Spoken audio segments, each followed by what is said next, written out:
રંગોના પર્વ હોળી ધૂળેટીને હવે ગણતરીના દિવસો જ બાકી રહ્યા છે ત્યારે ઐતિહાસિક પાટણ શહેરના મુખ્ય બજારોમાં તહેવારનો માહોલ જામ્યો છે।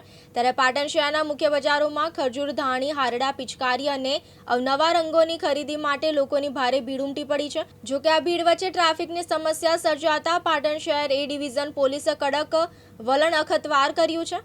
હોળીના તહેવારોને અનુલક્ષીને પાટણના મુખ્ય બજાર વિસ્તારમાં સવારથી જ ગ્રાહકોની ચહલપહલ જોવા મળી રહી છે। ખાસ કરીને ખાદ્ય સામગ્રી અને બાળકો માટે પિચકારીની દુકાનો પર લાંબી કતારો જોવા મળી રહી છે।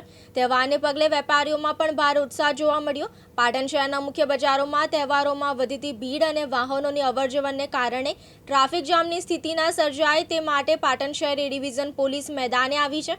પોલીસે રસ્તા પર આડેધડ ઊભી રહેલી લારીઓ, ખાણીપીણીના સ્ટોલ્સ અને ગેરકાયદેસર રીતે પાર્ક કરેલા વાહનો સામે કડક કાર્યવાહી હાથ ધરી છે।